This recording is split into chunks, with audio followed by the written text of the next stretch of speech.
I didn't discover that I was intersex myself until age 40, which was about 10 years ago. But I always knew something was different.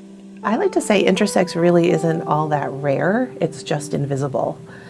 About 2% of the population are born with intersex traits, and that's about the same as naturally born redheads.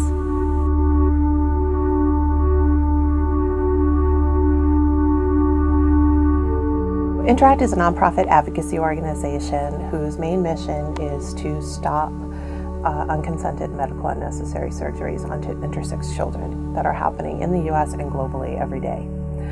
And the way we do that is through law and policy, media and visibility raising, and empowering young intersex voices to advocate for themselves and others.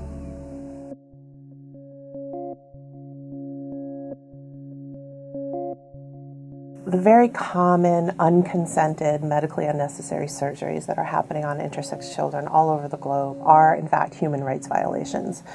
They're medical interventions that are not consented and not medically necessary, so they're violating a person's bodily autonomy. What we're advocating for is the medical community and society and parents to wait. Intersex children don't need fixing, they don't need intervention. What the intersex community does need, however, are qualified, competent, and compassionate medical professionals to work with and care for adults who are intersex, because the adult community has absolutely nowhere to go for competent care. What we wish for is for it to flip, to switch, the focus to switch from pediatrics to consenting adults.